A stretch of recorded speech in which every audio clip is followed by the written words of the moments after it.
2, France Maghreb 2. Bienvenue à vous sur France Maghreb 2 pour ce premier grand forum de cette semaine, ce lundi 22 juillet. J'espère que vous allez bien et passer un bon week-end. Beaucoup n'ont pas encore retrouvé leur voix tellement ils ont crié de joie ce vendredi pour la finale. Pour l'heure, nous allons aborder ce sujet aujourd'hui à la une en ce lundi avec dans un instant Céline Bory et Philippe Bouriachi. Des milices d'extrême droite ont agressé justement des supporters algériens au cri de sale bognoule. Vendredi, ça s'est passé à Lyon et après le match, après la finale, le gouvernement doit-il allouer davantage de moyens à la lutte contre le racisme? C'est la question que l'on vous pose et à laquelle vous répondez sur Facebook, France Maghreb 2, sur Twitter, le grand forum FM2 et vous nous appellerez bien sûr au 01 40 33 9000. Nous parlerons aussi de Mamadou Bari, cet enseignant de l'université de Rouen qui a été roué de coups et tué devant sa femme près de Rouen. C'était vendredi dans l'après-midi. Nous y reviendrons avec le témoignage d'un ami tout à l'heure. Arrestation d'un suspect ce matin. Il est d'origine turque et il serait, il aurait des problèmes psychiatriques. Donc c'est parti pour le LGF avec au programme bien entendu le quiz en fin d'émission, le zapping et aussi les infos zappées. Le grand forum, le coup de cœur. Bonjour à vous, merci d'être avec nous en direct sur votre radio France Maghreb 2 jusqu'à 18h. C'est le grand forum en ce lundi, nous sommes le 22 juillet. J'espère que vous allez tous bien, en pleine forme. Bonnes vacances à toutes celles et tous ceux qui sont partis. Évidemment, il y en a beaucoup qui sont déjà partis en vacances. Pour m'accompagner aujourd'hui, pour vous accompagner, Céline Bory. Bonjour Céline. Comment ça va Céline? Très bien, et toi? Philippe Bouriachi de la partie. Comment ça va notre écolo du vert foncé? Tout va bien, tout va très très bien. Bon, alors, d'abord, vous étiez où vendredi soir? Céline, c'était où vendredi soir? Moi j'étais chez moi puisque TMC a diffusé le match. Ah, donc tu as regardé sagement à la télé à la maison? Très sagement. Et il y avait du bruit après? Oui, dans la rue, oui. Ah bah oui, j'imagine. Philippe Bouriachi, nous étions ensemble à l'Institut du monde arabe. Il marche mon micro? Oui, il marche, oui. D'accord, c'est le son dans mon casque. Bon, non, mais on était ensemble à l'Institut l'IMA, l'Institut du monde arabe. J'en profite pour renouveler mes remerciements à Monsieur le Président d'avoir pris l'initiative, le président de l'Institut du monde arabe, d'avoir pris l'initiative de retransmettre la demi-finale et la finale et de faire la Sun Fan Zone de Paris. Je voudrais remercier bien évidemment Romain Pigenel et Juliette Merlot.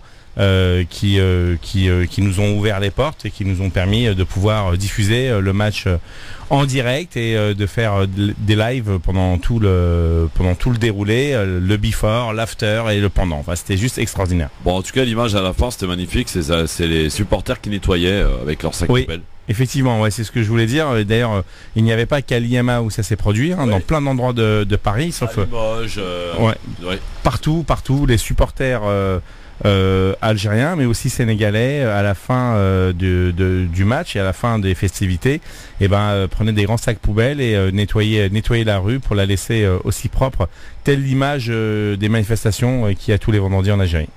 Il y avait un autre événement également ce week-end, Céline, c'était la marche 3e anniversaire de la mort de Adama Traoré. Comment ça s'est passé? Est-ce qu'il y avait autant de monde que l'année dernière? La mobilisation reste toujours à son maximum? Alors oui, la mobilisation reste toujours très très importante. Te dire exactement s'il y avait plus ou moins de monde que l'année dernière, j'ai un peu de mal, mais en tout cas il y avait beaucoup de monde. C'était une très belle marche. On a une famille et des proches qui sont toujours déterminés. Comme l'a dit à très juste titre Assa Traoré, elle aurait préféré qu'il n'y ait pas de 3e marche en fait, puisqu'elle aurait préféré que la justice soit rendue avant. Mais bon voilà, il y avait du monde, c'était une marche très émouvante et voilà, très très bien. Bon, en tout cas c'était samedi effectivement après-midi, marche pour Adama Traoré, demander de la justice, pas de paix. Exactement. C'est le slogan qui a dû fleurir et qui a été scandé, voilà, merci. C'est sans justice vous n'aurez jamais la paix, exactement. Voilà, c'est ça, exactement. Donc il y avait du monde, en tout cas plusieurs milliers de personnes du côté de Persan-Beaumont dans l'Oise pour donc ce 3e triste anniversaire de la mort de Adama Traoré. Et aussi 2 frères qui ont été libérés, on en a parlé d'ailleurs lors de ta venue, je crois que c'était jeudi dernier. Oui. 2 autres frères restent toujours incarcérés. Tout à fait. Voilà. Notamment Bagui qui lui va prendre cher, a priori. Bagui devrait passer aux assises. Donc ils attendent du nouveau pour le mois de septembre. C'est jamais très bon. Je pensais moi que les assises c'est lorsqu'il y avait des histoires d'homicide. Alors après, je suis pas forcément super au fait de tout le dossier, mais je peux vous dire que Bagui devrait passer aux assises et qu'ils attendent des éléments supplémentaires en septembre. Très bien. Alors aujourd'hui on va parler, si vous voulez, à un moment ou à un autre, des milices d'extrême droite, parce qu'elles sont nombreuses et parce qu'elles nous inquiètent. Elles ont encore fait parler d'elles. C'était vendredi soir, les milices d'extrême droite ont agressé justement des supporters algériens au crédit de Salbognul. Vendredi, ça s'est passé à Lyon, et après le match, après la finale, le gouvernement doit-il allouer davantage de moyens à la lutte contre le racisme? Et on parle bien de racisme. C'est la question que l'on vous pose, à laquelle vous répondez évidemment sur Facebook, France Maghreb 2, et vous êtes 94% à dire oui. Sur Twitter, le grand forum FM2, et vous nous appelez au 01 40 33 9000. Nous appelez peut-être vous qui avez peut-être été victime de certains énergumènes très énervés au soir de la victoire et de la victoire à la CAN de l'Algérie. Quoi qu'il en soit, ces milices d'extrême droite, ça a fait l'objet d'un rapport parlementaire et surtout d'une commission parlementaire avec Christophe Castaner, qui a été interpellé par un député des Français à l'étranger, M. El Guirab, à propos justement des agissements de l'extrême droite. Est-ce qu'il y a et Castaner effectivement s'inquiétait de ces milices qui sont de plus en plus nombreuses, et on recense à peu près entre 800 et 900 personnes extrêmement déterminées, extrêmement dangereux, dont, c'est vrai, il faut bien le dire, à Lyon, c'est un peu leur siège social. Et on a vu les images avec notamment un très beau reportage de comment ça s'appelle, AJ+, effectivement. Ces images ont circulé un petit peu sur les réseaux sociaux. Pas grand chose à la télé, si ce n'est rien en fait, où on se fait agresser, on se fait insulter, on se fait chasser des rues, alors qu'on vient simplement célébrer une victoire ou une joie que l'on vient exprimer dans la rue. Philippe, ça interpelle quand même cette histoire. Salbognul dans les rues, c'est normal ici. Bah écoute, tu sais, il y a un an, le même groupe, les identitaires, comme ils aiment se faire appeler. Oui. Alors, moi je trouve ça un peu trop joli pour eux. Ouais, non mais en plus il y a plusieurs groupes, mais globalement ils sont quasiment tous d'accord sur la même doctrine. Ouais.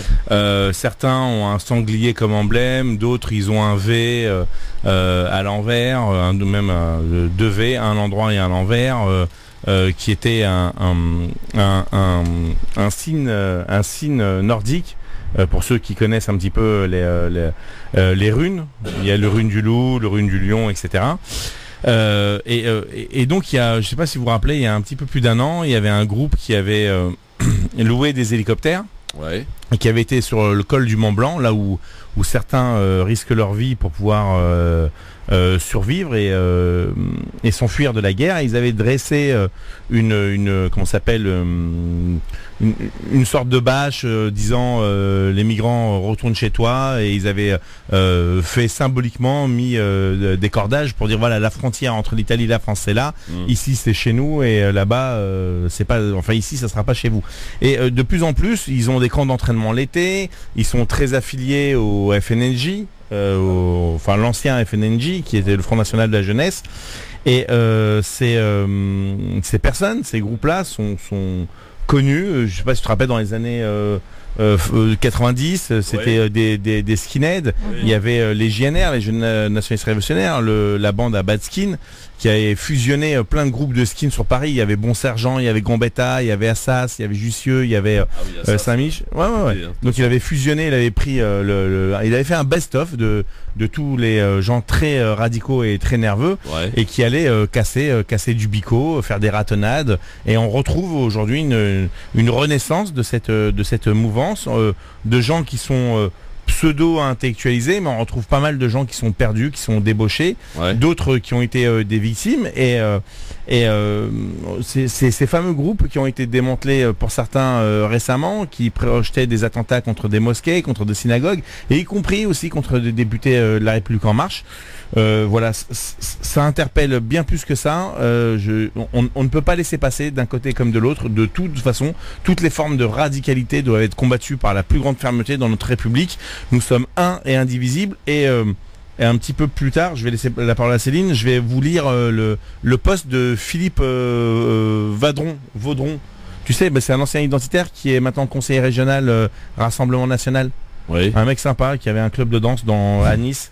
et qui après la mort de Mamadou Barry a tout de suite mis ça sur le dos des supporters algériens en disant que cette racaille était tombée en meute contre ce pauvre monsieur et donc attiser la haine et favoriser des comportements comme Patrice Carteron, qui n'hésite pas à vouloir, comme certains le disent, faire le plus grand bounty qui existe.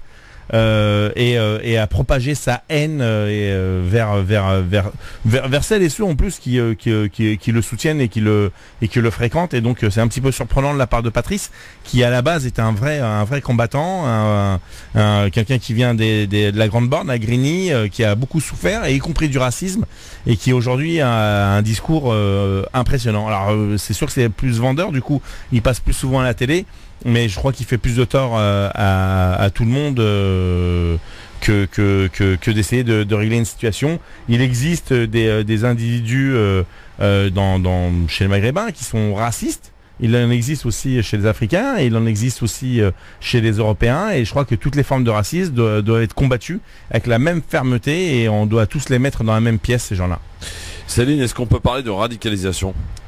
Alors, parler de radicalisation, tu as posé la question tout à l'heure aussi de savoir pourquoi très peu de médias avaient relayé l'info sur ce qui s'est passé à Lyon. Je veux dire, il n'y a rien d'étonnant à ça, puisque la majorité des médias promeuvent l'islamophobie. On le voit avec les invités qui ont régulièrement une tribune, on en parlait jeudi, les Zemmour, les Elisabeth Lévy et d'autres. Ça, on nous en fait état régulièrement, on a toujours les mêmes invités. Par contre, quand il y a des espèces de ratonnades, puisque c'est ce qui s'est passé ce week-end, a priori ça n'émeut personne, en tout cas ça vaut pas le coup qu'on en parle. Il y a 3 familles qui ont été victimes apparemment, dont une qui a porté plainte. Alors une qui a porté plainte, essentiellement des témoignements de femmes, me semble-t-il. Oui, absolument, quand on est là, on est jusqu'au bout. Voilà, exactement, mais c'est des choses qui n'ont pas forcément été relayées. Je l'ai vu nulle part moi dans les médias. Mais de la même manière que quand ce qui s'est passé à Beaune il y a 1 an ou 2, j'ai un doute, quand des jeunes étaient dors, qui étaient dehors dans leur quartier, se sont fait tirer dessus par des identitaires. Tout à fait. C'était tout simplement une ratonnade. La médiatisation, elle a été assez faible en fait de cette affaire. Je pense que ça en arrange certains. Quand c'est quand ça se passe dans un autre sens, on va médiatiser énormément ce qui se passe, toujours dans un but de stigmatisation. Bon voilà, après nous, qu'est-ce qu'on fait aussi pour combattre ça ? Amel est avec nous, elle nous appelle de Metz. Bonjour Amel. Oui, bonjour à tout le monde. Bonjour Amel, on vous écoute. Oui, je vous écoutais effectivement sur le sujet de ce qui s'est passé à Lyon. Moi-même, j'ai partagé la vidéo sur Twitter. J'étais assez forcément choquée, ça m'interpelle. Et ce qui interpelle le plus, finalement, c'est que, en fait, tout ça est c'est banalisé. On se rend compte, finalement, que c'est toujours, vous le disiez vous-même, ça n'émeut plus personne, et ça devient choquant parce que cette division et cette haine qui est en train de se propager dans ce pays est quand même assez flippant, dans la mesure où, en fait, j'ai l'impression qu'on monte d'un cran supplémentaire de mois en mois. Twitter est devenu un déversoir de haine, et notamment Damien Rieu qui passe son temps à déverser sa haine sans que personne ne lui dise quoi que ce soit, bien au contraire. Et ces images, en fait, elles n'interpellent plus personne, et elles passent même plus, en fait, elles passent même pas à la télévision, il n'y a rien, quoi. Oui, c'est vrai que ça n'émeut personne. Vous avez raison que sur Twitter, la possibilité aussi de signaler des contenus haineux sur Twitter, faut pas hésiter. Mais on fait que ça, signaler sur Twitter. On a même monté des groupes pour signaler sur Twitter. Le problème, c'est que entre les signalements qui sont faits pour certains comptes qui sont fermés, en revanche, certains comptes ne sont jamais fermés. Damien Rieu, son compte, il n'a jamais été fermé. Il a 50 000 abonnés qui le suivent. À longueur de journée, il déverse sa haine sur les musulmans, sur les arabes. Et en fait, il se passe rien. C'est pareil sur les télévisions, c'est pareil sur les plateaux télé, c'est pareil chez les politiques, c'est pareil chez les élus. C'est assez impressionnant quand même. C'est assez flippant. En tout cas. Elle a raison, Amel, Céline. Elle a tout à fait raison, et en plus, là, elle vient de dire quelque chose de très intéressant. Elle parle aussi des élus, parce qu'il y a aussi des élus qui ne respectent pas la loi. On en a encore eu une démonstration début juillet à Argenteuil, où une élue qui devait célébrer un mariage, a exigé de la mariée qui était voilée de d'ôter son voile. Donc, Exactement. Donc ce qui a forcé tous les hommes de la famille, en tout cas tous les hommes qui étaient conviés au mariage, à quitter la salle, et cette pauvre jeune femme s'est mariée en pleurs. Donc on a déjà des élus qui sont hors la loi, alors à qui on a fait même pas un petit rappel. Pour moi, on leur a dit, on a dit à cet élu en question, tu ne célébreras plus de mariage. Pour moi, hein, le minimum, c'est quand même de lui retirer sa délégation à cette femme, sachant qu'Argenteuil en plus n'est pas à son premier dérapage islamophobe, puisque leur mère avait il y a quelques mois dit qu'épouser une femme du bled, je cite, c'était faire rentrer le ver dans le fruit. Donc à partir du moment où on a des élus qui se permettent ce genre de dérapage, sans que ça ne fasse bondir qui que ce soit, tant qu'on aura des Zemmour, des Finkielkraut, des Lévy et autres, parce que je vais pas tous les citer, ils sont nombreux, qui auront des tribunes dans les médias, sur les médias mainstream et sur toutes les télés, sur tous les plateaux. Ils ont bien plus que les tribunes, ils ont les clés du studio. Ils ont les clés, donc à partir de là, à partir du moment où personne va se lever et va dire attendez, faut peut-être arrêter de déconner un moment. Pourquoi tu veux qu'ils arrêtent en fait? Exactement, et en fait c'est de pire en pire, quoi. C'est ça le problème, c'est que les personnes lambda, c'est les élus, c'est parfois les ministres, c'est parfois... c'est assez flippant parce que c'est des gens qui ont des responsabilités, c'est des gens pour qui on vote, c'est des gens qui sont aux responsabilités, encore une fois, et je comprends ça. Je me dis franchement, c'est assez flippant parce qu'on est en train de mener ce pays dans une haine, une division en permanence des uns et des autres, et on se dit mais ça va se terminer comment, quoi. Enfin moi je suis assez optimiste à la base. Oui, soyons-le quand même, ma chère Amel. Soyons optimistes parce que c'est important. Et d'ailleurs, regardez, on prend l'histoire on va en parler tout à l'heure, de Monsieur Barry qui a été tué devant sa femme. Quand même, c'est horrible ce qui s'est passé près de Rouen. Et les médias quand même ont été beaucoup plus prudents que pour l'affaire de Montpellier. Bien sûr. Parce qu'ils ont peut-être appris de leurs erreurs. Voilà, nous aussi on en fait des erreurs, on apprend de nos erreurs en tout cas. Et là ils ont été beaucoup plus prudents. Alors évidemment il y a certains élus, certains ratés sur Twitter effectivement qui n'ont pas hésité à allumer le feu. Mais il faut quand même pas hésiter. Ah oui, non mais je le dément pas. Mais par contre les médias, des chaînes d'infos en continu ont été beaucoup plus prudents tout au long du week-end, en ne mettant pas forcément cela sur les supporters algériens. Je pense à BFM où j'ai lu un article pas plus tard qu'hier soir, et on s'aperçoit que ce matin un individu a été arrêté, il est turc, et il serait surtout malade psychiatrique, quoi. Il n'a rien à voir. Exactement, et c'était la même affaire avec le jeune Marocain et la dame. Oui, c'est ça, à Montpellier, oui, tout à fait. Donc peut-être qu'ils ont appris effectivement de cette erreur. En attendant, bien évidemment, pour rester optimiste, mais je pense qu'à un moment il faudrait peut-être fixer la fin de la récré dans ce pays et arrêter de diviser, parce que je vois pas trop où ça va nous mener. Et en l'occurrence, on l'a vu avec cette histoire de Cannes pour du foot, pour une histoire de drapeau. Enfin, personne n'a tué personne, tout le monde se revendique comme français mais aussi comme algérien. Enfin bref, j'espère que les choses vont s'apaiser dans ce pays, parce que ça devient quand même assez... C'est vrai que c'est un peu pénible, hein. Amel, vous partez en vacances ou pas? Moi je suis déjà parti au Maroc au mois de juin. Donc c'est fini pour vous les vacances. Voilà. Bravo, merci Amel. Il en faut des vacances. Bonnes vacances à tout le monde. Merci Amel. Vous faites quoi dans la vie, Amel? L'assistante de direction. Ah d'accord, donc dans les bureaux il y a quand même encore du monde juillet-août, hein? Oui, c'est un peu calme quand même, c'est dans l'institution, donc ils partent un peu en vacances aussi. Et vous avez fini votre journée là, ça y est, c'est fini? Exactement, je suis dans la voiture et je suis en train de rentrer chez moi. Bon, il fait combien là sur le thermomètre de la voiture? Bon, là on est à 28. 28, ça va. Chaleur, mais a priori c'est correct. À 28. On est du côté de Metz, Metz. Ouais, non mais 28 parce que tu as la clim dans la voiture. Exactement. Non, la température dehors, mon frère. Non, mais attention, il y a une variation avec la clim dans la voiture que tu fais baisser. Ouais, il y a la clim dans la voiture, et d'ailleurs j'ai une pensée pour tous les Parisiens cette semaine, puisque j'ai été parisienne moi-même, pour les Français cette semaine, je leur souhaite vraiment beaucoup de courage. Merci Amel, c'est gentil. De France, merci Amel. Qu'est-ce que tu me racontes, Philippe? On n'est pas champion de France de football? Qu'est-ce que c'est cette histoire de clim là? Je sais pas. Ouais, non, en fin de compte, attends, j'ai ma voiture, je suis à mon volant, d'accord, je conduis. Oui. Et je mets la clim dans la voiture, je vois 39 degrés dehors. Oui. Ça a à voir avec non, parce que alors ce qui se passe, c'est qu'il faut bien prendre en ligne de compte. La température que tu as, c'est à l'instant T, d'accord. Donc tu rentres dans ta voiture, elle n'est pas comme les ministres qu'a dénoncé François Ruffin devant l'Assemblée nationale. Il n'y a pas quelqu'un dedans qui a mis la clim tout le long pour qu'on t'arrive, c'est frais. Donc effectivement, quand tu arrives, la température ambiante qui est relevée est celle qui est exposée au soleil. Mais une fois que tu vas mettre la clim, la température ambiante va complètement redescendre. Et donc, tu as cette variation où il fait 28 à l'intérieur, mais c'est pas la température externe, c'est toujours la température interne. Je te parle des thermomètres qui t'indiquent la température extérieure. Non, enfin c'est très rare que ça indique la température extérieure.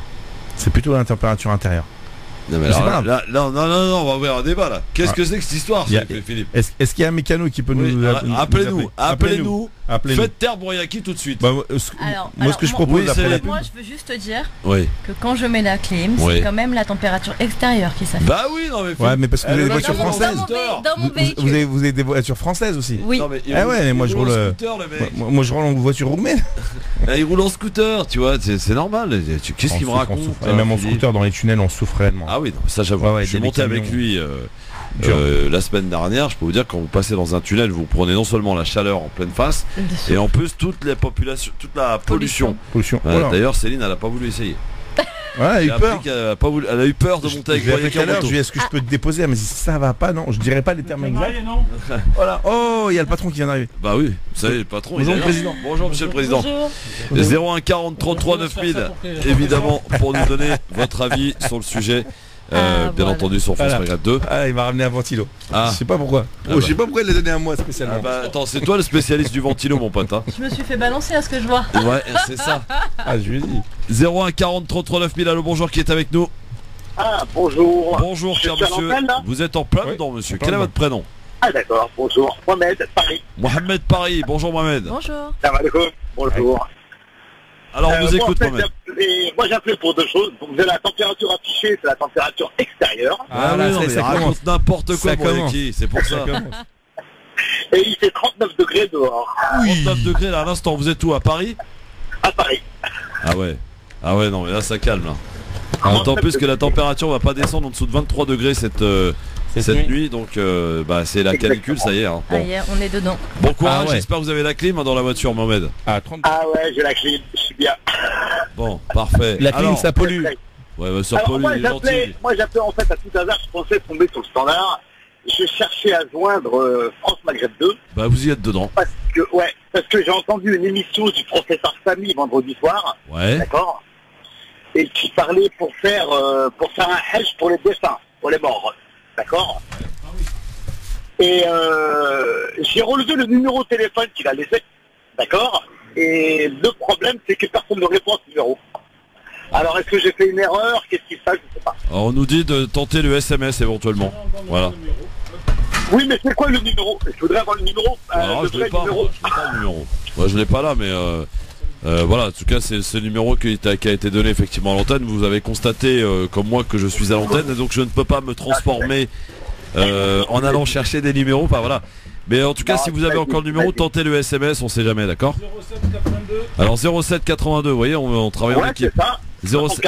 74, c'est ça? 1875. 1875, c'est ça. C'est le bon numéro, cher monsieur. Envoyez un SMS. C'est le bon numéro. Et j'ai envoyé, on me répond, tu es qui, qu'est-ce que tu veux? C'est énorme. On lui a envoyé un SMS, on lui répond, tu es qui, qu'est-ce que tu veux? Non mais ça, je demanderai.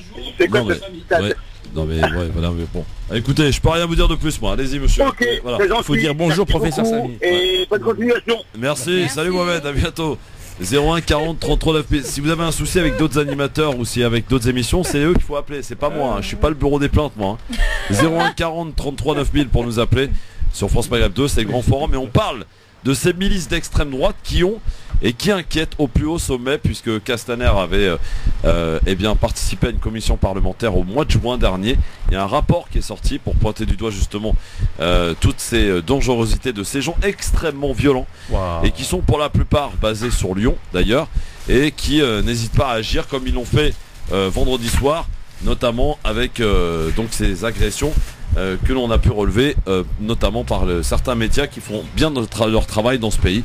Donc voilà, 01 40 33 9000. Est-ce que le gouvernement doit allouer davantage de moyens pour lutter contre le racisme? C'est la question que l'on vous pose et à laquelle vous répondez sur Facebook France Maghreb 2, sur Twitter le grand forum FM2 avec Céline Bory, avec Philippe Bouriaki ici présent sur France Maghreb 2. Allô, bonjour, qui est avec nous?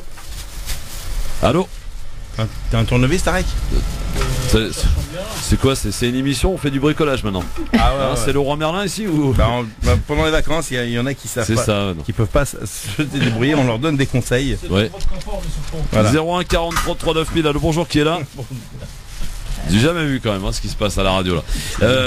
Alors Céline, quand je posais la question, vous n'y avez pas franchement répondu. Est-ce que le gouvernement, selon vous en tout cas, a vraiment pris le problème à bras le corps? Est-ce qu'il a alloué les moyens nécessaires suffisants pour lutter contre le racisme? Et je parle bien de racisme, exprès d'ailleurs. Alors, moi je pense que la première chose, ce serait déjà qu'il fasse respecter la loi.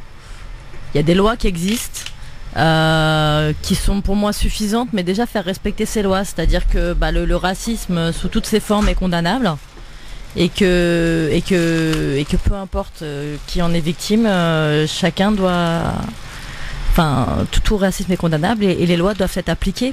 Que ce soit sur de la négrophobie, de la romophobie, de l'islamophobie, l'antisémitisme ou j'en passe quoi. Le racisme en général. Racisme en général. Et les lois existent, les lois sont là. Cependant, les lois sont pas appliquées. Alors pour différentes raisons, il y a aussi des gens qui normalisent ça ou qui se disent que ils vont pas aller porter plainte parce que leurs plaintes elles seront pas. Ils seront pas suivis des faits. Voilà, ils seront pas suivis des faits ou ils seront pas écoutés ou voilà. Mais je pense que dans un premier temps, si la loi était appliquée, comme il se doit. Y compris dans les institutions, parce que quand on a aussi des représentants des institutions qui font des dérapages, qui publiquement font des dérapages énormes mais qui sont pas repris, j'ai envie de te dire. Voilà, Karim est avec nous. Allô, bonjour Karim. Christophe, bonjour à toute l'équipe. Salut Karim, tu nous appelles d'où Karim? De France. Vendredi, je serai en Algérie, Inch'Allah. Écoute, félicitations à toi. Tu vas en vacances? Ouais, si on peut appeler ça les vacances, t'as vu hein. Bon, alors Karim, qu'est-ce qui se passe? Non, j'ai appelé pour dire un petit bonjour, c'est tout. Bonjour. Bien Karim, bonjour Karim. Ça sent les vacances. Bonjour. Ça sent vraiment les vacances Karim. Bon, tu pars où en Algérie là? Tu pars où en Algérie? Là, je vais à Blida exactement. À Blida, d'accord, très bien. À Blida et après je redescends pour Tlemcen, Inch'Allah. Ça va. Je reste une semaine à Blida et après je vais à Tlemcen. Bon écoute, profite bien de tes vacances hein, Karim. J'espère. Bon, merci mon Karim, à bientôt. Merci à vous et bonnes vacances. Tu nous appelle pour nous narguer lui. Merci Karim. 01 40 33 9000, vous continuez de nous appeler évidemment. On va parler aussi d'un autre dossier, une autre affaire qui s'est déroulée près de Rouen avec un Guinéen, franco-guinéen, qui est d'ailleurs prof à l'université de Rouen, qui a été roué de coups après avoir été insulté de Stade Noir. Il a souhaité descendre de sa voiture pour s'expliquer avec cette personne qui l'a insulté tout simplement, et il n'a pas eu le temps visiblement, et d'après les dires des témoins, de s'expliquer qu'il a été roué de coups. Et alors là, la chose la plus grave, et là peut-être que là aussi il faudrait qu'on en parle ensemble, c'est que ça s'est passé devant beaucoup de gens, des témoins, et que personne, mais absolument personne n'a bougé. Et vous aviez donc cette femme, donc c'est la femme de monsieur Barry, qui a vu son mari mourir devant elle, et a supplié les gens d'intervenir. Personne n'a bougé. Est-ce qu'il n'y a pas là de ce qu'on appelle de non-assistance à personne en danger? C'est pas ça la non-assistance en danger. Comment ça, c'est pas ça? La On va en parler dans un instant. Ne bouge pas. À tout de suite sur France Maghreb. Voilà, exactement. Faut teaser mon vieux. À tout de suite. France Maghreb 2, France Maghreb 2. Le grand forum, merci d'être avec nous pour nous accompagner en ce lundi 22 juillet. Et ça sent bon les vacances, mesdames, messieurs. J'espère que tout se passe bien pour vous. Je sais qu'il y a beaucoup de départs là qui partent justement en vacances, que ce soit d'ailleurs en Algérie, Maroc, Tunisie ou alors ailleurs. Il y en a aussi qui font le choix et l'été de partir ailleurs qu'au bled, parce que au bled il fait chaud. Il fait très chaud et voilà, donc c'est un peu moins agréable finalement. Et pour il y en a qui profitent et partent ailleurs justement, et préférant une autre saison tel le printemps. Il faut y aller au printemps, que ce soit en Tunisie, en Algérie, au Maroc, c'est magnifique, c'est fleuri, etc. Donc voilà, je sais pas si Céline a déjà eu l'occasion d'aller au Maghreb au printemps. Non, j'y suis allé que l'été. Ah bah ouais, non, c'est pas la meilleure image hein. Bon, en tout cas vous nous appelez 01 40 33 9000. On parle des extrémistes, des milices d'extrême droite qui ont fait parler d'elles. Voilà, je vais y arriver. C'est la chaleur, hein, ça bug un peu dans le cerveau, c'est normal. Donc vendredi soir, en agressant des familles donc, qui étaient venues fêter la victoire algérienne à la Coupe d'Afrique des Nations ce vendredi soir. On leur a dit sale pognule, etc. Puis on les a agressés bien sûr. Alors sur les 3 familles en question, il y en a une qui a porté plainte. Tout ça pour dire que le racisme, ça commence à suffire et ça commence à se banaliser un peu trop. Il n'y a qu'à regarder sur Twitter, vous qui êtes adepte Twitter, Philippe, Céline, regardez le torrent de haine, de boue de haine qui se propage sur Twitter notamment, qui est une plateforme vraiment où alors là on se laisse aller dans tous les sens. Finalement, on est en train de banaliser ce discours raciste.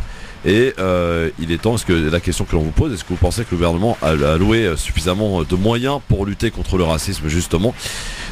Philippe, tu n'as pas répondu à cette question. Céline nous a dit que de toute façon les lois existaient, il s'agissait simplement de les faire appliquer. Ah, excusez-moi. Oui. Je suis en même temps là. Ah oui, non mais. Sur le MacGyver. Ouais. Compliqué. Hein. Le président là, il m'a. Alors on va prendre Abdel alors, qui est avec nous. Salut Abdel. Salut Abdel. à tous. Bon. Salut. Bonjour Abdel. Abdel. Bonjour. T'es en voiture? Non, je suis chez moi. Ah, t'es au frais. T'as la clim chez toi? Oui, c'est vrai, j'ai la clim. Ah bah dites donc, c'est bien ça. C'est bien. Oui. Alors en fait, je voudrais revenir sur ce que tu disais. Finalement, tu sais, ce matin, il y a une chroniqueuse, Barbara Lefebvre, qui s'est emballée sur cette affaire. Oui. Et qui reprochait justement aux journalistes de ne pas mettre le point sur comme quoi que les Arabes étaient racistes contre les Noirs, particulièrement les Algériens. Et en plein milieu d'émission, la dépêche tombe, alors qu'elle s'en donnait à cœur joie.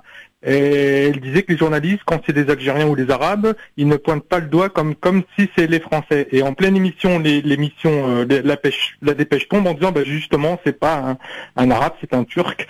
Et donc elle était pas tellement bien. Donc moi je me suis senti d'intervenir et je suis passé.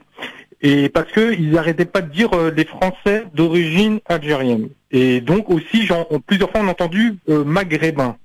Donc j'ai appelé, je dis Madame Maghrébin, qu'est-ce que ça veut dire? Et je lui dis Madame, ça vous plairait que je dise Madame Barbara, française d'origine israélienne? Elle me dit non, mais pourquoi vous me mettez directement avec Israël? Je dis je fais comme vous. Vous parlez d'Algériens, de Français d'origine algérienne, d'origine algérienne, de Français d'origine algérienne. Pourquoi vous les renvoyez tout le temps à l'origine? Ce sont des Français, point barre. Et qu'est-ce que ça veut dire maghrébin? Vous voyez tous les... France Maghreb 2, France Maghreb 2. Sur 94 FM. Sur 94 FM. À Clermont-Ferrand et toute sa région. Merci d'être avec nous en direct sur votre radio France Maghreb 2 pour le LGF avec aujourd'hui Céline Bory avec Philippe Bouriaki, 17h28. Bon début de soirée à vous, merci d'être avec nous en direct pour continuer de vous accueillir et on parle depuis 16h évidemment de ce qui s'est passé à Lyon avant de passer au zapping et aux infos zappées dans un instant et au quiz en fin d'émission en espérant que Céline puisse manger le Bouriaki tout à l'heure en fin d'émission bien entendu. Allô, qui est avec nous? Jamel. Salut Jamel, comment ça va Jamel? Ça va, ouais, bien, ouais. J'étais en train d'écouter du sujet, là, les identitaires, là, à Lyon, là. Ah oui, absolument. Bon alors, Jamel. Ouais. Nous, à l'époque, on leur mettait des raclés, je te dis la vérité. Parce qu'on a connu, je fais partie de la première génération. Donc, il n'y avait pas de négociation. Dès qu'on en coincait un, ou même 2, 3, 4, 5, on y allait au taquet. On leur foutait des branlées, ils se calmaient tout de suite. Et c'est la seule solution, il n'y en a pas d'autre. Non, parce qu'il faut savoir qu'ils marchent par bande. Oui, ça tout à fait. On sait très bien. Tout seul. Ils chassent en meute, mais il y a des lois dans notre République, on peut pas se faire justice. Tu parles de quelle loi? C'est là qu'ils se sont fait agresser, qu'il n'y a pas d'intervention, personne n'intervient, ne dit rien, et que tu as des politiques qui en rajoutent une couche. Tu parles de cette loi? Eh ben, il faut. Toute la journée, les journalistes nous crachent dessus, nous battent dessus. Ils n'ont pas d'autres sujets parce qu'ils sont incapables à raconter quoi que ce soit aux Français. Par contre, dès qu'il s'agit de baver sur les immigrés, ça y va à boulet rouge. Moi, je dis à l'ancienne, première génération, on a tapé dans le tas, ils se sont calmés. Il n'y a rien à changer. Et s'ils pensent qu'ils ont le monopole du racisme, ils se trompent. Bon, Jamel, on peut évidemment pas cautionner ce genre de choses parce que la violence appelle la violence et la violence c'est le refuge des incompétents, cher mon c'est Jamel. Je tiens à te le dire. Voilà. Bon, alors effectivement, on peut entendre ce type de propos parce qu'ils sont dépités, etc. Machin, mais la violence est vraiment j'allais pas dire le dernier parce que c'est vraiment pas un refuge de toute façon sur lequel il faut aller. Bon, 01 40 33 9000, le zapping tout de suite sur France Maghreb 2. Mon cher Philippe, ma chère Céline. Si on prend 100 millions d'Africains d'un remplacement de population. Bon, voilà. Parce que les mots bamboula, d'accord, ça maintenant, moi, très franchement, je vois un barbu en djellaba. La réimmigration, c'est le départ des immigrés. Réellement le déradicaliser, est-ce que c'est possible? Donner une bonne dose de cheval. Si la connerie se mesurait, il servirait de maître étalon. Alors, dans ce zapping pour aujourd'hui, pour débuter ce zapping, le témoignage d'un ami de Monsieur Barry, mort sous les coups de son agresseur ce vendredi près de Rouen. Écoutez ce témoignage, il fait quand même assez froid dans le dos. Madame Barry m'appelle. Elle m'appelle en criant Khalil, mon mari est mort, Khalil, mon mari est mort. Elle était paniquée, elle était dans tout cet état. Je dis mais calme-toi, est-ce qu'il y a quelqu'un à côté de toi? Calme-toi, c'est pas possible qu'il soit mort. Khalil, les pompiers sont pas encore arrivés. Reviens s'il te plaît, je suis toute seule, elle pleure, elle est paniquée. Mon mari est mort, il est par terre, il a le sang partout. Là, j'étais paniqué moi aussi, j'ai automatiquement fait demi-tour, je suis monté à Canteleu. Je suis venu, heureusement les pompiers étaient déjà arrivés. Et quand je suis arrivé, j'ai trouvé qu'il y avait beaucoup de monde. J'ai demandé à Madame Barry qui s'était évanouie une première, une deuxième, une troisième fois, qui était vraiment paniquée. Et il dit, explique-moi, qu'est-ce qui s'est passé? Bon, j'ai pas eu d'explication plausible de sa part, on peut comprendre, hein, elle était vraiment un peu sous le choc. Et il y avait des témoins maintenant qui m'ont dit, monsieur, ce qui s'est passé, votre ami et sa femme étaient dans la voiture, les vitres descendues, ils passaient doucement et arrivé en hauteur d'un monsieur d'origine maghrébine, un arabe, et ce dernier leur a proféré des injures en leur disant, vous les sales noirs, on va vous niquer ce soir. Voilà le témoignage de ce monsieur qui se dit être l'ami donc de monsieur Barry, qui a été tué donc sur une violence incroyable de la part d'un individu. Il se trouve que l'individu en question a reconnu les faits, visiblement, d'après ce que j'en ai lu, et c'est un individu qui n'est pas arabe comme le monsieur prétend, mais qui est sous curatelle et qui est d'origine turque et qui est surtout a des problèmes psychiatriques. Ce qui interpelle dans ce témoignage, c'est que d'après ce que lui racontent les gens sur place, ils étaient assez nombreux visiblement à assister à la scène sans que personne ne bouge. Et je parlais de non-assistance à personne en danger, Philippe me disait non. Alors non, la non-assistance à personne en danger, c'est le fait de ne pas intervenir ou de ne pas prévenir les secours. C'est vraiment, il faut pas que toi-même tu puisses te mettre en danger dans l'intervention. Je prends un exemple très simple, il y a un début d'incendie, il y a un extincteur à côté. Avant d'appeler les secours, la première chose que tu dois faire, c'est de prendre l'extincteur, bien évidemment, et essayer d'éteindre l'incendie. Bon, s'il y a un feu important avec des grandes flammes, une fumée toxique, tu ne dois pas intervenir, tu dois appeler les secours. C'est le fait de ne pas prévenir les secours. Maintenant, il est légitime d'avoir peur, c'est humain. Tu sais, moi j'enseigne j'aime pas trop ce terme quand je dis le mot self-défense, j'appelle plutôt ça le self-dégagement. C'est-à-dire que je n'apprends pas à mes élèves à donner des coups, à porter des coups, je leur apprends à se dégager d'une situation de danger immédiat et surtout à sauver sa peau. Et l'être humain, lorsqu'il n'est pas conditionné à réagir instantanément, intuitivement, sauf lorsqu'il est lui-même en danger, c'est souvent là où il y a des gens qui se défendent, et ben il a cette situation de peur, et la peur fait que tu te tétanises et que tu n'interviens pas, et que tu ne peux pas bouger. Il y a même des gens en situation de peur qui ne peuvent même pas crier.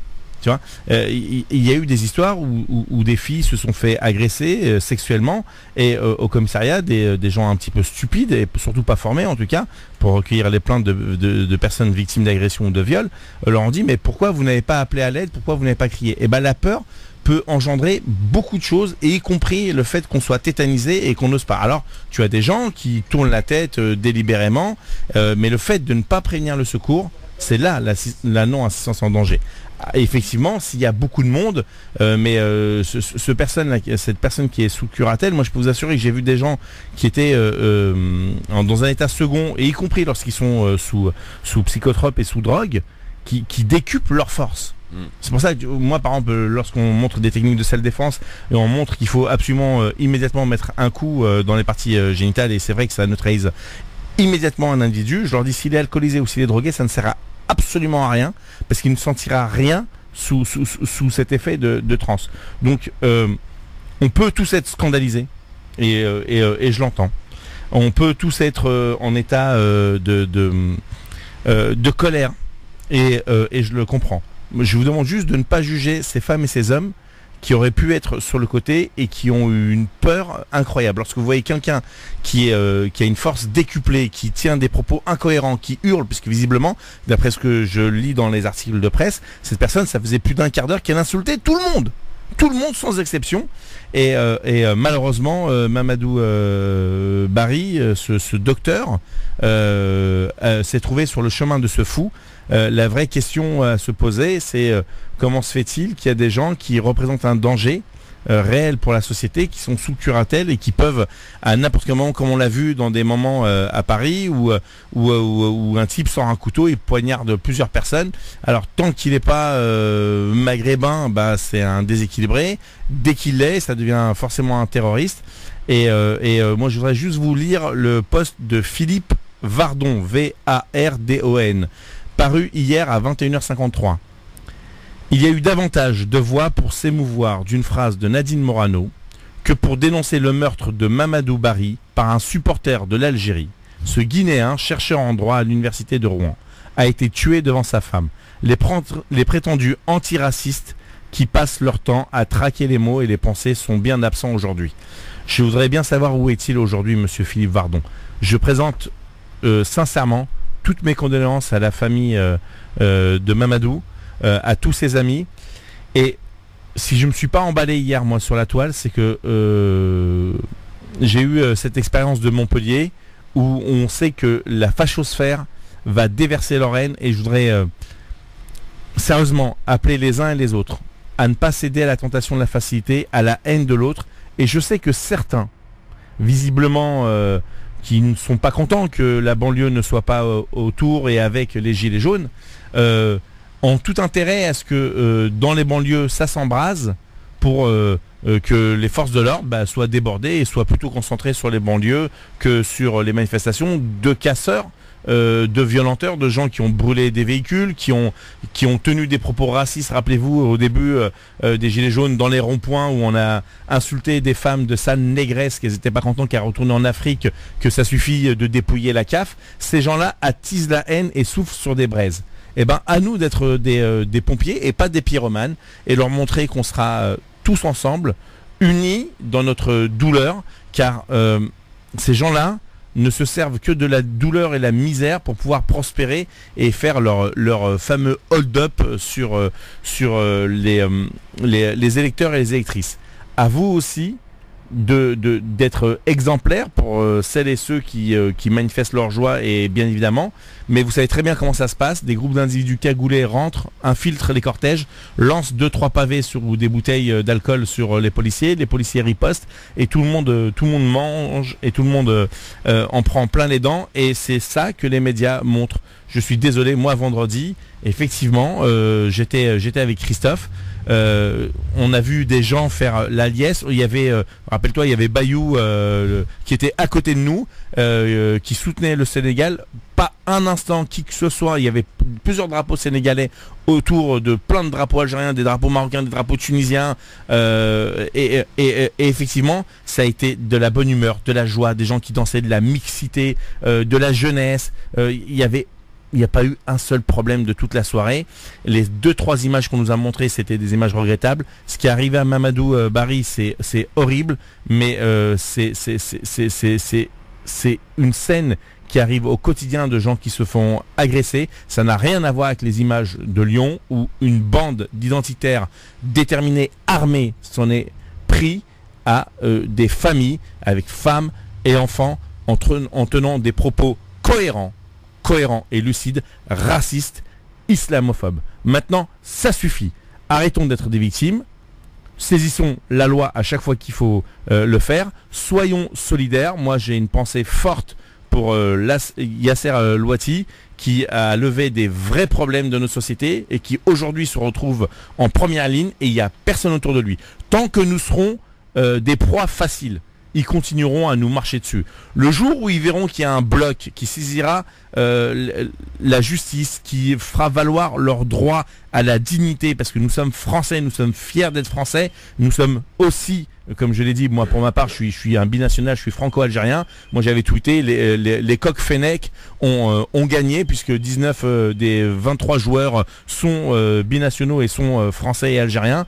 Et ben cette France-là, les coqs fennecs, cette France-là, elle existe. Les sauf fennecs, ça vit dans le Sahara, je crois, non? Oui, mais les coqs, le coq s'adapte très bien. N'existerait pas trop dans le Sahara. Si. Enfin, ça dépend si le fennec lui saute dessus, mais plusieurs coqs sur un fennec, je peux t'assurer qu'il va pas être bien le fennec. Mais là-dessus, de ce drame, on voit bien que la fachosphère, on en a vu plusieurs dire oui, on va soutenir le Sénégal, il faut qu'ils écrasent ces Algériens. Ils ont montré toute leur haine, que ce soit les Algériens, que ce soit les Maghrébins, et ils ont eu une claque. Moi, quand j'ai vu ce qui s'est passé à Saadia, ce que j'ai vu, ce qui s'est passé à la frontière marocaine, ce que j'ai vu, ce qui s'est passé en Tunisie, ce que j'ai vu dans plein d'endroits où quand l'Algérie a gagné, c'était le Maghreb qui a gagné, et beaucoup d'Africains ont dit c'est l'Afrique qui a gagné.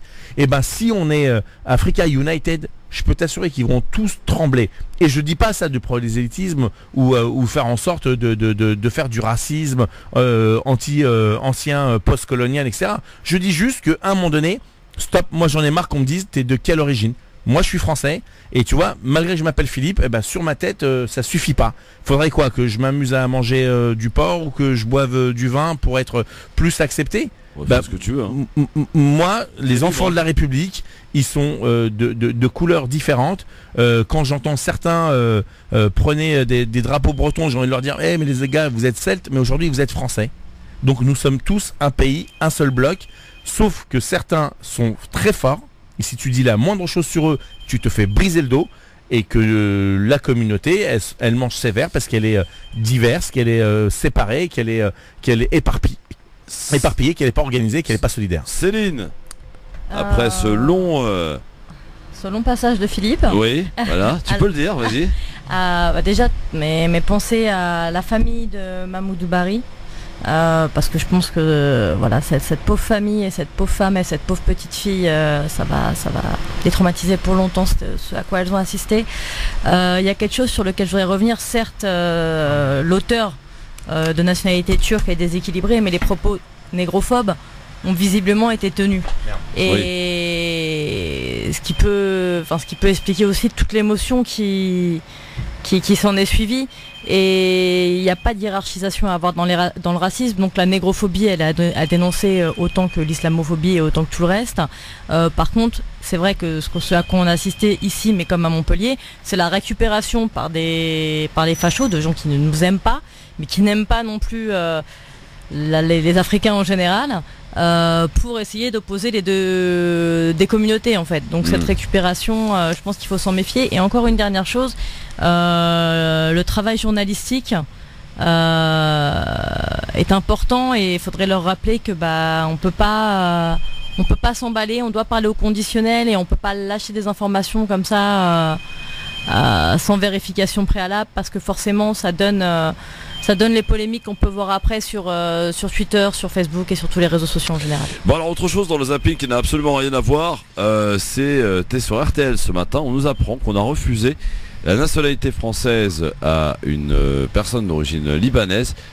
Pour le motif suivant, parce qu'elle travaillait trop, ça ne s'invente pas.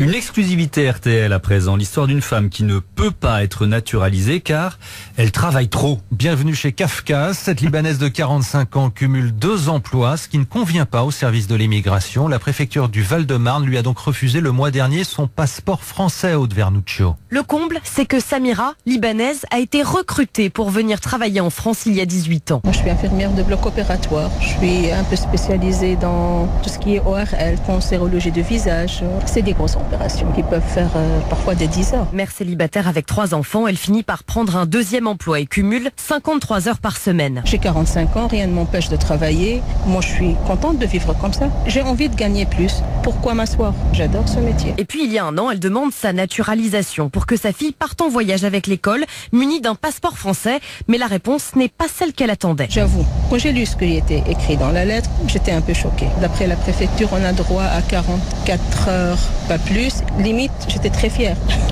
comme quoi je ne demande pas de l'aide à l'État. On paye nos impôts jusqu'au dernier. C'est comme ça qu'ils ont bien compris que je fais plusieurs métiers. Je déclare tout et je n'ai pas envie du tout de sentir que je suis quelqu'un qui a fait quelque chose de mal, d'être hors la loi. Samira compte faire appel de cette décision et a envoyé une lettre au ministère de l'Intérieur en espérant faire réparer ce qui pour elle reste une injustice.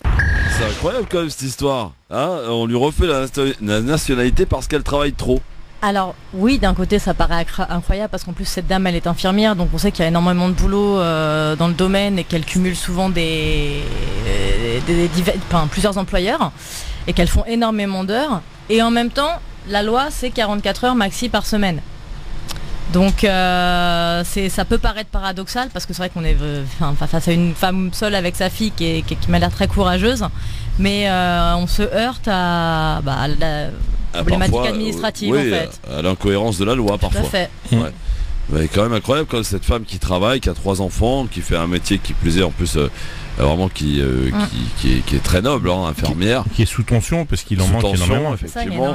Et qui te dit clairement, moi j'ai 45 ans, je suis en parfaite santé, je peux travailler, rien ne m'en empêche. Et on lui refuse la nationalité française. Ça paraît hallucinant.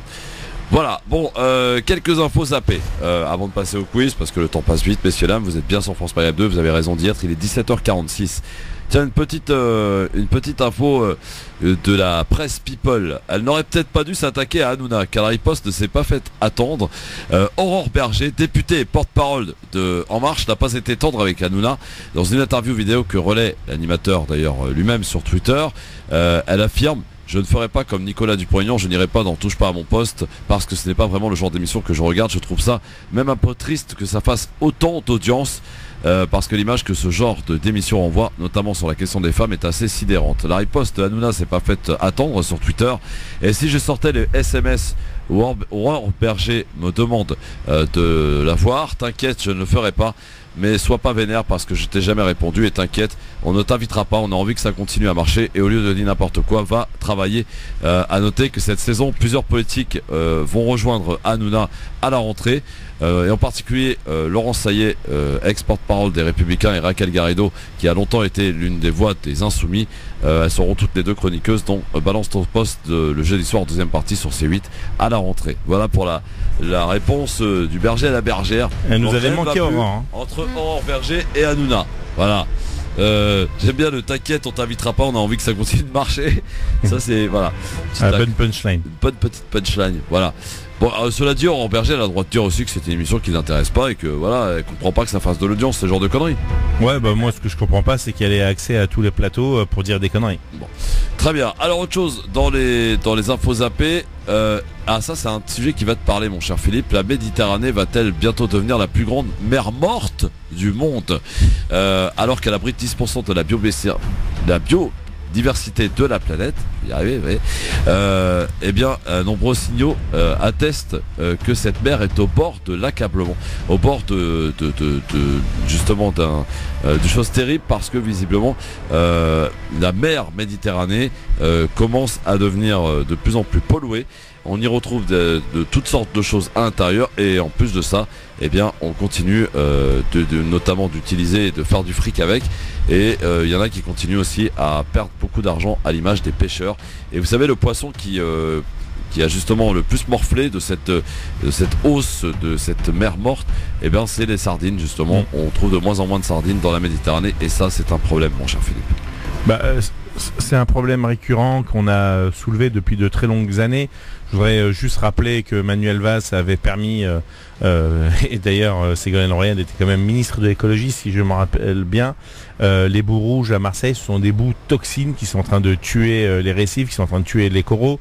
On retrouve de plus en plus de plastique, donc ce que nous produisons sur Terre, on le retrouve sur mer, on le retrouve dans le ventre de nos poissons, et donc au final on le retrouve dans notre corps.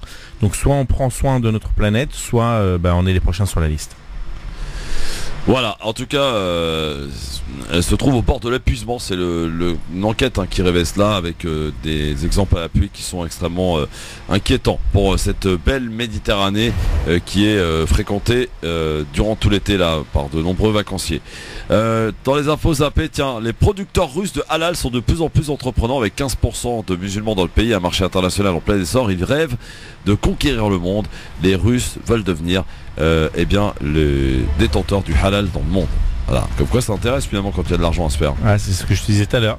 La force de frappe, elle est énorme. Et puis une petite info foot, Hervé Renard, c'est peut-être là, il paye peut-être la mauvaise justement expérience de la Coupe d'Afrique des Nations pour les Marocains. Hervé Renard a annoncé qu'il démissionne de son poste de sélectionneur national. C'est ce qu'il a annoncé hier. Donc il gagnait quand même un truc comme genre 120 000 euros par mois. C'est quand même pas mal, hein. Ouais. Voilà. C'est comme quoi ça rapporte le foot quand même, hein Céline, il faut peut-être penser à une reconversion. Je pense que c'est un peu tard pour moi. Ah bon? Ouais, jamais trop tard, t'inquiète. Il est jamais trop tard pour mettre une raclée à Bouriaki au quiz dans un instant, Céline, ça. Non, par contre pour ça je suis prête. À tout de suite. On va voir. Prêt on va voir. Prête. Elle est prête. Dans combien de temps? Là, dans 5 minutes même dans pas. 5 minutes. Super. Ouais. À tout de suite. LGF, le grand forum, merci d'être avec nous pour les quelques dernières minutes avec Céline Bory, avec Philippe Bouriaki, ici présent, très sollicité notre ami Bouriaki aujourd'hui. Hein? Bon. Oui, bah oui.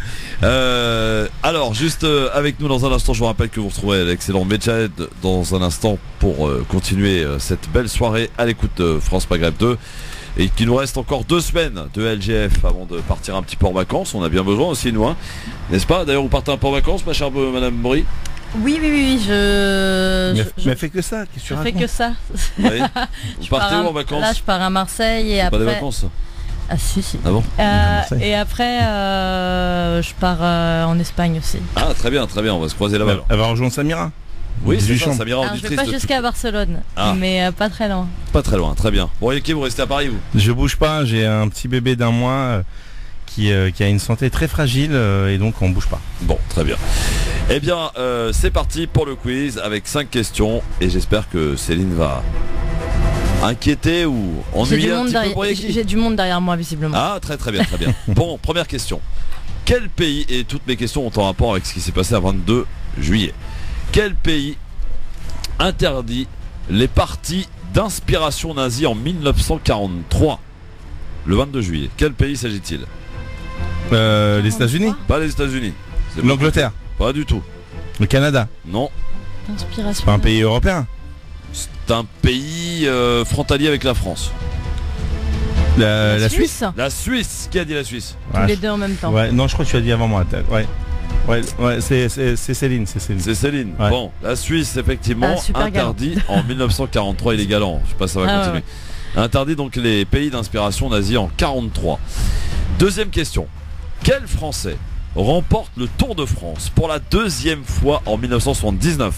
Bernard Hinault. Bernard Hinault est une bonne réponse. Un partout. Troisième Il a question. remporté 7 fois exactement le Tour de France. C'est ça, je crois, dans la dernière, en 91, je crois. Hein. Oui. Troisième question. Je cherche un acteur, peintre, mais aussi chanteur français, connu comme l'un des grands interprètes de la chanson française, mort le 22 juillet 2004. Il a entre autres chanté Boris Vian. De qui s'agit-il?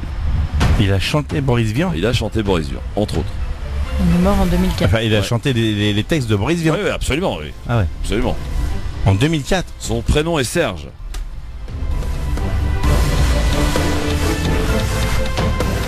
Prénom Serge. Ouais, ça me dit rien.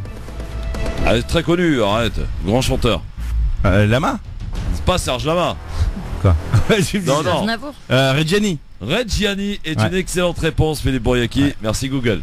Non, pas du tout, je te promets que non. Non, c'est Boris Vian, c'est le fait qui a chanté Boris Vian et Reggiani l'avait chanté. 2-1 pour Bouriaki. 4e question. Je cherche un boxeur français né le 22 juillet 1916 à Sidi Bel Abbès. Ouais. Mort dans un accident d'avion en 49. Il l'a dit. Il l'a dit, effectivement. Edith Piaf était folle amoureuse de lui. Exactement. Et lui aussi. Marcel Cerdan. 3-1 pour Bouriaki. Dernière question. Je cherche une chanteuse française née à Avignon le 22 juillet 1946. Mireille Mathieu. Vedette internationale, Madame Mireille Mathieu. Bonne réponse. Avignon. Malheureusement, cela ne suffira pas à ce que Bouriaki soit battu aujourd'hui. Non, mais la prochaine. 3-2 pour Philippe Bouriaki. Bonne résistance. Effectivement, Abdeslam sera là jeudi. Et il affrontera jeudi Audrey Pronosti et Nassim Lachlash. Oh là là, quel plateau, ça donne envie de venir. Absolument. Bon, on vous écoutera. Bon, merci beaucoup. Rendez-vous demain pour le LGF, le Grand Forum, avec Gamal Abina sur France Maghreb 2. Mercredi, il y aura le retour de Nadir Kaya, tiens, qui ça fait longtemps qu'il n'est pas venu nous voir. Il sera là avec nous mercredi, avec Emmanuel Miquel, avec Faiza Ben Mohamed. Il y aura également du Razik Métiche. Enfin, bref, une belle semaine. Et on terminera le vendredi, c'est Mamie. Avec, il sera bien entouré, Tarek, avec Anis Hamziti ce vendredi. Si. Ah ouais, très chanceux. Une passe pour vendre. Ah non, je peux pas. Non, tu peux pas venir, c'est fini. T'as dit que t'as arrêté la radio, ça y est. Ah ouais, je vais sur Radio Courtoisie. Oui, bah écoute, tu veux avec Philippe Vardon. Ouais, tu veux débattre. Ah, volontiers. Ah ouais, là, avec Monsieur Delesquin, volontiers. Très bien. Bon, et bien bonne soirée à tous. Merci Céline. Merci à vous. Tu pars en vacances, on te revoit plus, ça y est?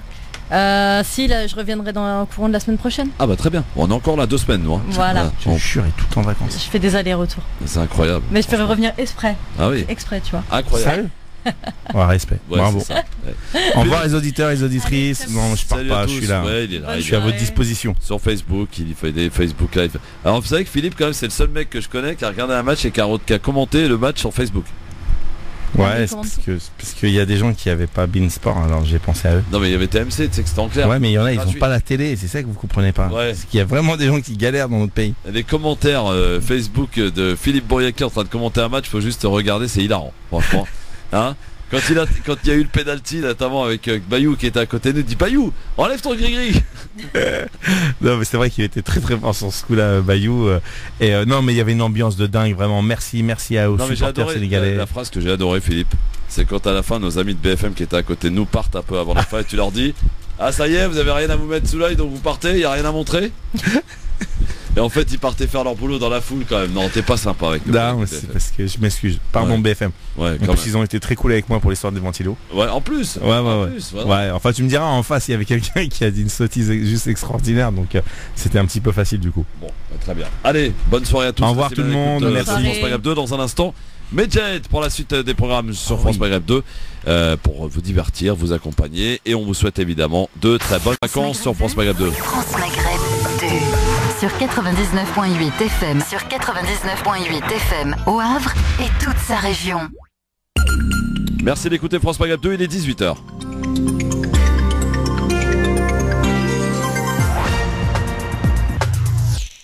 Bonsoir à tous. Météo France étend encore sa vigilance à la canicule. 59 départements sont maintenant concernés. Seule la côte méditerranéenne, le nord et la Bretagne sont épargnés. Et on attend des records de température jeudi, notamment à Paris, Nantes, Bordeaux, Bergerac, Poitiers ou Amiens. Dans ces villes, il pourrait faire plus de 40 degrés.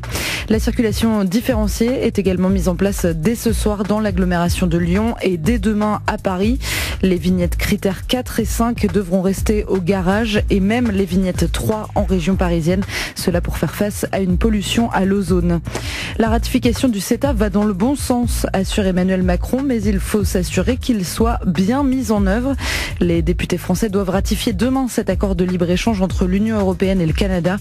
Ce matin, Nicolas Hulot les a appelés à avoir, je cite, le courage de dire non, car il n'y a selon lui pas les garanties nécessaires. Leclerc va saisir la Cour de justice de l'Union européenne. Elle veut dénoncer l'acharnement des pouvoirs publics français. Bercy réclame en tout 217 millions d'euros au géant de la grande distribution. Elle l'accuse de passer par l'étranger pour faire pression sur ses fournisseurs. Une équipe de télé française arrêtée en Australie. Le journaliste Hugo Clément et son équipe filmaient une manifestation contre une mine géante de charbon quand ils ont été interpellés par la police.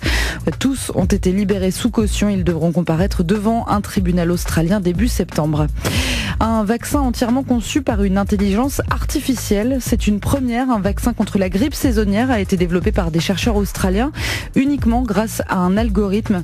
Il va maintenant être testé sur des patients américains et s'il fonctionne, il sera commercialisé d'ici 3 ans. Et puis un fémur de dinosaure vient d'être découvert en Charente. Un fémur de dinosaure sauropode précisément, fossilisé depuis 140 millions d'années. L'os mesure 2 mètres de long, il pèse plus de 500 kilos et il a été découvert par hasard par un jeune fouilleur volontaire. France Maghreb 2, service, info, musique, divertissement. France Maghreb 2. France Maghreb.